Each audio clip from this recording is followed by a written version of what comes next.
할렐루야, 하나님은 살아계십니다.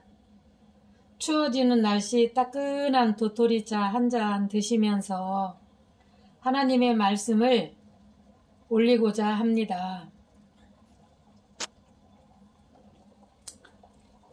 진리를 알지니 진리가 너희를 자유케 하리라. 나를 믿는 자 그 배에서 생수의 강이 흘러나리라. 영생은 유일하신 참 하나님과 그의 보내신 자 예수 그리스도를 아는 것이니이다.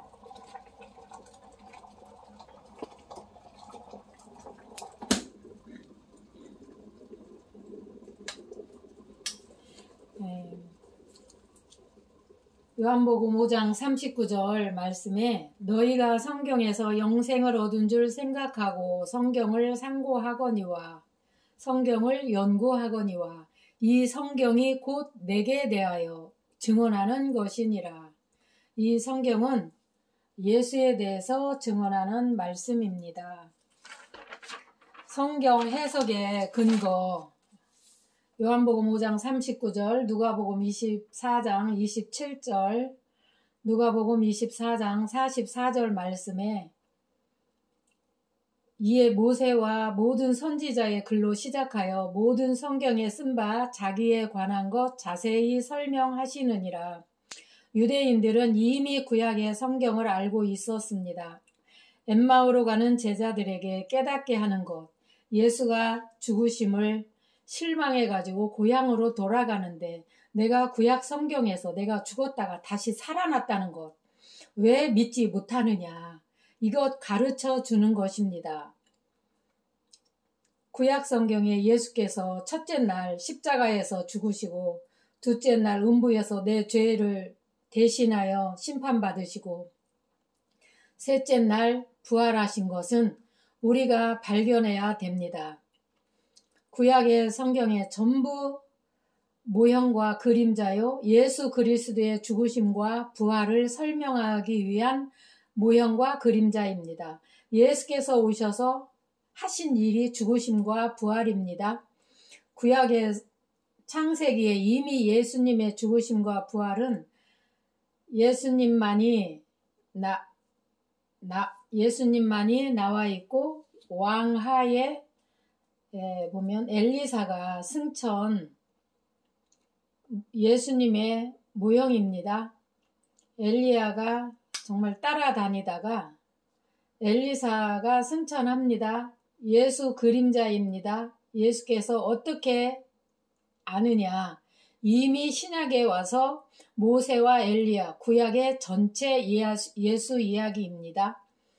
변화산에서 엘리야와 또 모세와 엘리야와 예수님이 셋이 같이 만났는데 제자들이 이야기를 보고 있는 것입니다. 모세 엘리야는 예수님 같이 만나는데 예수님이 나타나 뭐라고 이야기하더니 모세와 엘리야가 없어집니다. 실체가 예수님이기 때문에 그림자는 없어지는 것입니다. 변화산 사건이 무슨 사건인지 우리가 알아야 됩니다. 그림자인 모세와 엘리야 없어지고 나서 하늘에서 소리가 들려 저는 내 사랑하는 아들이요 너희는 그의 목소리를 들으라. 예수님의 말을 들으라 하십니다. 성경의 모든 말씀은 예수님의 십자가를 가리키는 셈의 유언이 무슨 의미, 화살표, 표적, 요나의 표적을 가리키는 셈의 유언입니다. 이 표적은 요나의 표적밖에 없어요. 예수가 십자가에서 죽으심과 부활을 가리킴은 모든 모형과 그림자입니다.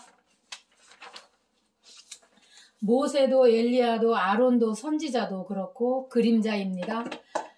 창세기의 요셉도 두 꿈을 꾸잖아요. 요셉이 떡 없으면 먹을 것 없으면 우리가 요셉에게 떡을 사러 가야 하잖아요. 이것이 신약에서는 먹는 떡이 아니고 우리가 생명의 말씀입니다. 이것을 얻으려 예수께 나가야 되는 것입니다. 요셉도 그림자요 아담도 하와도 그림자입니다.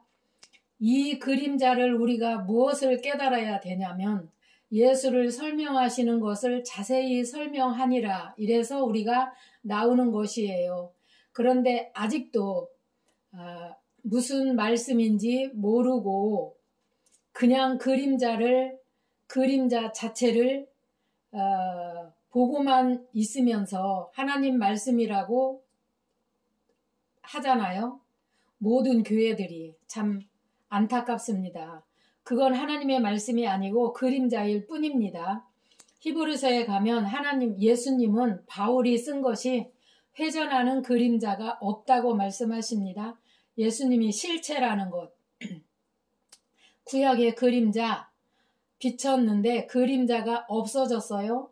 그걸 잘 설명한 게 오정의 12시에 이 말씀입니다. 오정의 사마리아 여자가 물길로 가 창피해서 이 의미를 몰라서 그래요. 이 오정이란 것은 그림자가 없는 말씀입니다. 어둠이 없는 말씀입니다. 오정이란 말씀이 성경에 많이 나오는데 성경 해석의 근거 확실히 알아야 합니다. 구약의 법궤 소가 뛰었다? 소가 메고 가는 거예요? 아닙니다. 신약에 예수가 십자가 메고 가는 것입니다. 모든 그림자는 다 짝이 있는 것입니다. 성경 해석의 법을 보면 무엇인지 확실히 알아야 이것이 나옵니다. 근거 너무 중요합니다. 요한복음 5장 39절, 누가복음 24장 27절, 누가복음 24장 44절 이 세 구절이 성경 해석의 근거. 그런데 오늘날 기존 교회들이 용어 속에 문자 속에 예수가 자기가 예수님만